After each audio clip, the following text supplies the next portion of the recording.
Hey everybody, this is Charlie, the Pennsylvania grain farmer, coming to you here from sunny but wintry western Pennsylvania. This is Saturday, I'm not sure what it would be, November 19th, I think.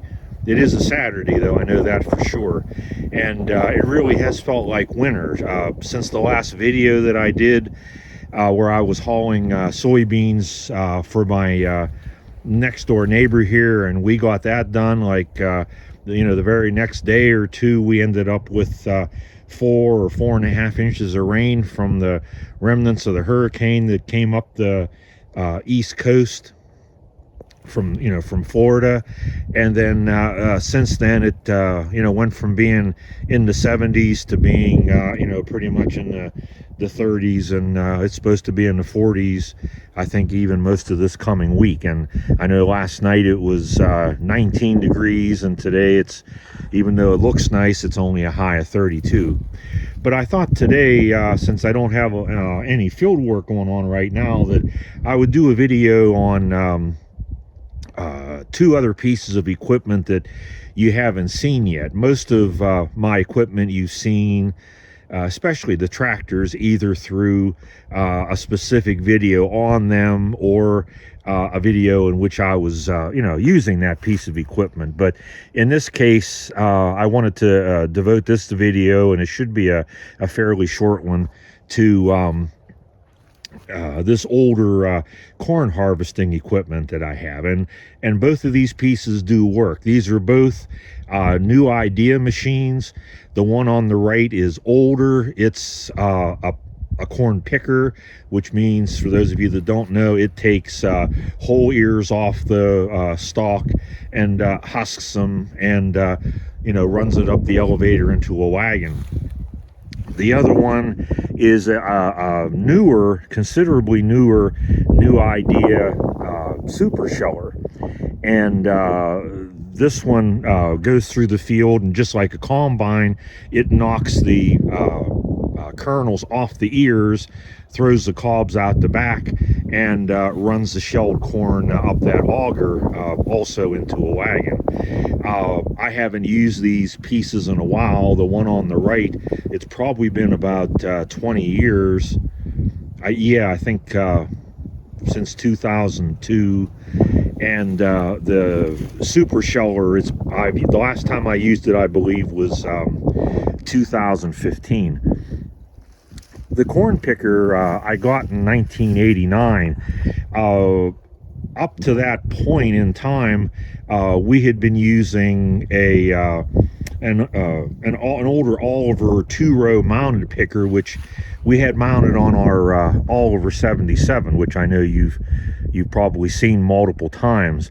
And that was fine, but it was a lot of work to take that on and off. We had to take the fenders off the tractor, widen the rear wheels, and then put that whole beast of a combine on that tractor, and it was pretty worn out.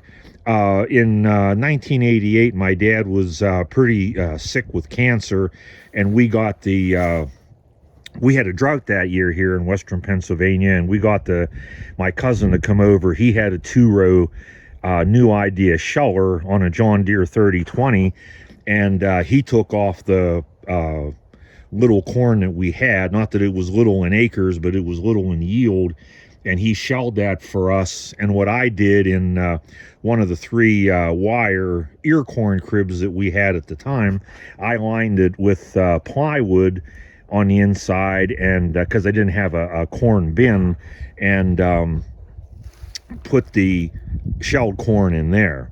But I knew that I was going to have to do something different, so in about the middle of 1989, I went to one of my favorite local used equipment dealers, and I bought this 2-row pull-behind picker.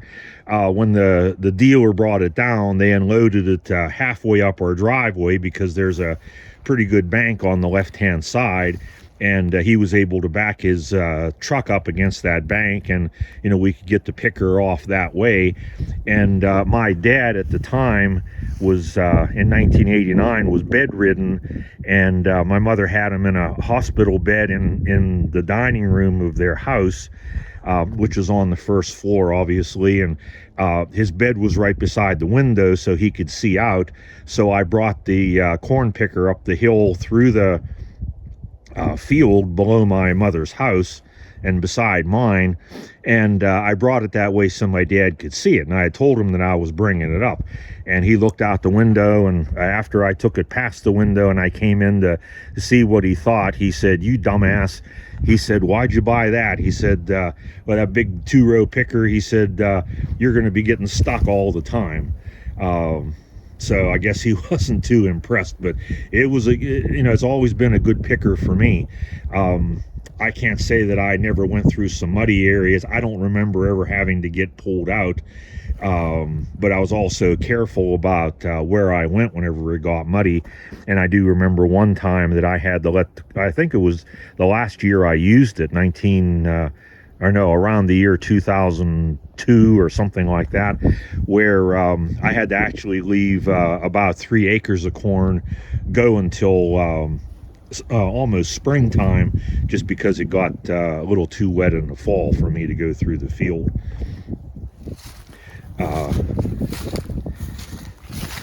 But as you can see, it's your typical picker.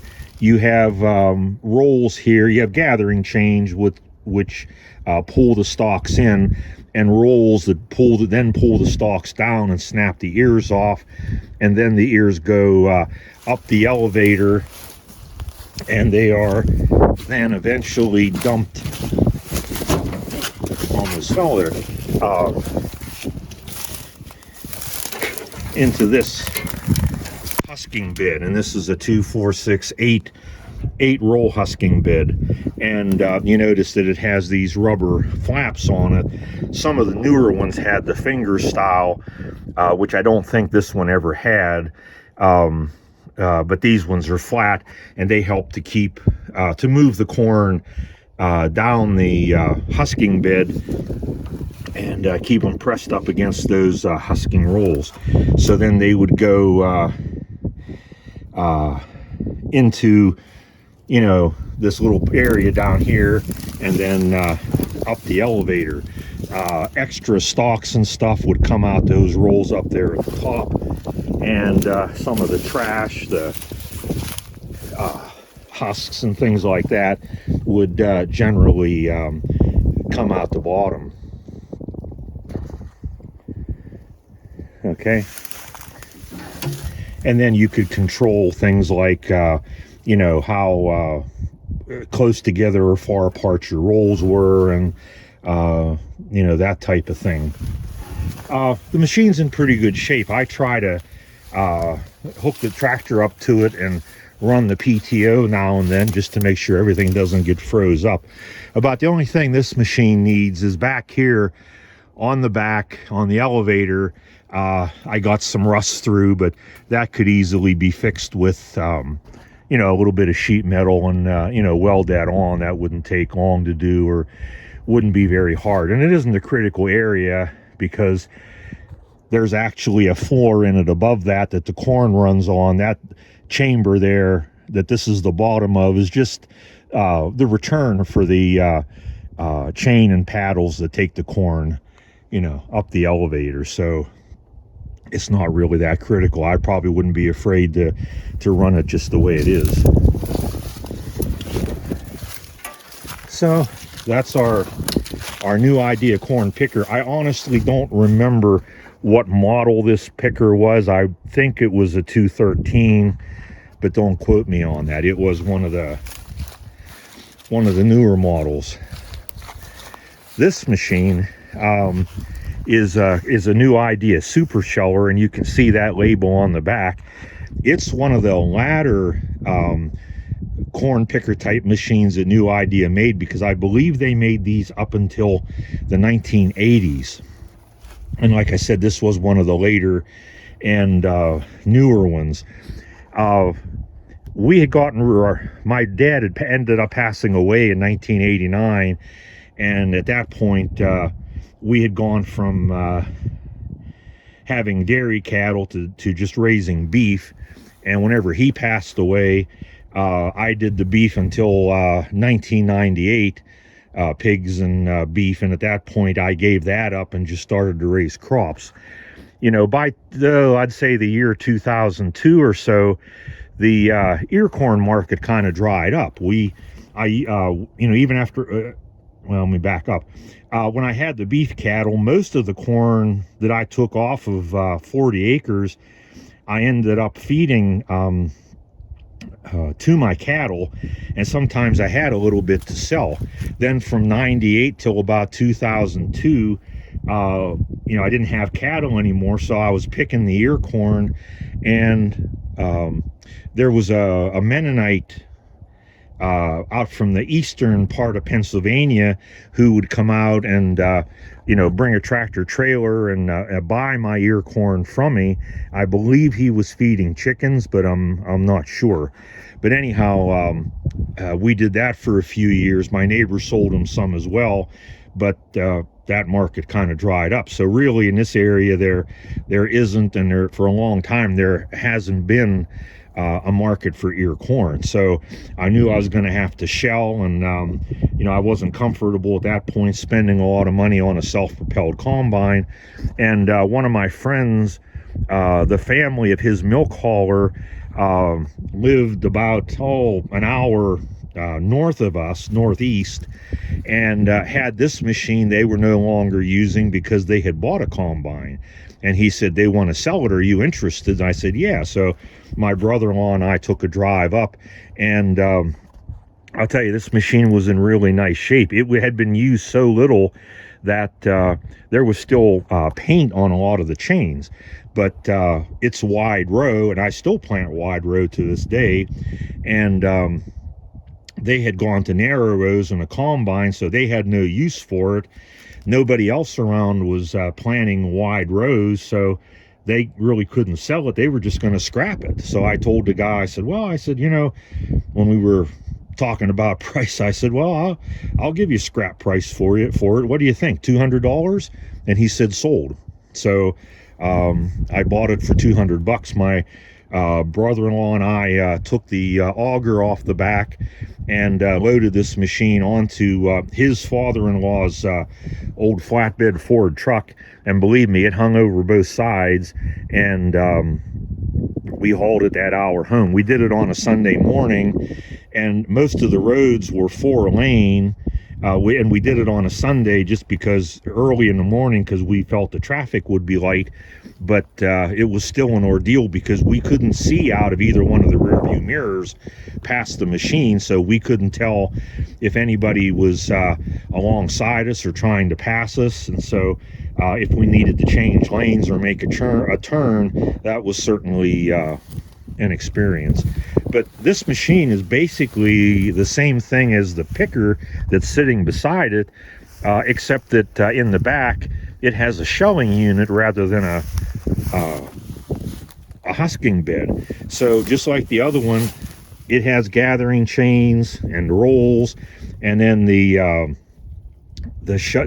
ears of corn would then go up that elevator and then get dropped down into the shelling area. This one also had a little, it's like a metal flap.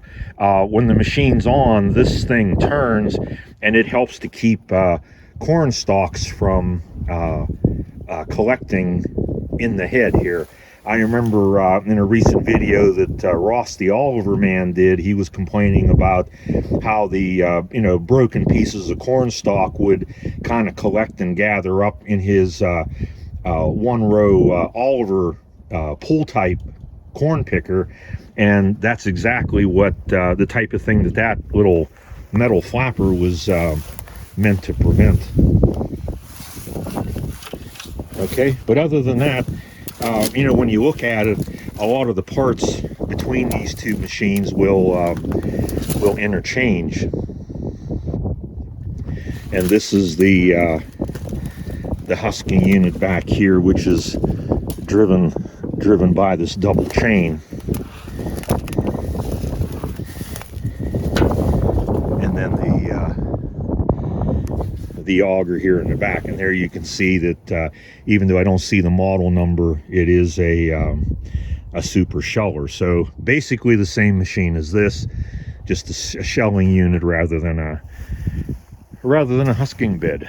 But this was also a good machine. I could easily fill up this, you know, like the other one, you'd pull a wagon behind and fill it up, and I could easily fill up a tractor trailer in about 5 or 6 hours if I had help moving the filled wagons to and from the field, and most of the time I would have that help. So it's in pretty good shape. In fact, my neighbor that I was in my last video hauling soybeans for has decided, he and his brother decided that they'd like to use this. They have a farm about 10 miles away where they want to shell about 30 acres of corn. They plant wide rows. They don't have a corn head for their combine yet, and they have up to this point either put their corn into the silo or picked it as ear corn. But they decided that since that's extra corn that they're not going to need this year, that they wanted to shell it. So they asked me if they could use this machine, and like I said, it hasn't been used since 2015, but I don't think they'll have a problem with it. In fact, I'm kind of glad they want to use it, because that'll get all the chains oiled up and moving again, and get everything broken loose, and it'll actually be good for the machine to get a workout. I wish I had some place to keep these, but if you've watched my videos, you've seen that my red shed is pretty packed, and there really just isn't anywhere for me to put them. But I'd love to be able to have them inside to preserve them. But they both do still work. So those are a couple of my corn harvesting machines, and a little bit about them. I hope you enjoyed this video, and if you did, I hope you'll hit the like button, and I hope you'll consider subscribing if you already haven't. And if you have subscribed, I appreciate that very much.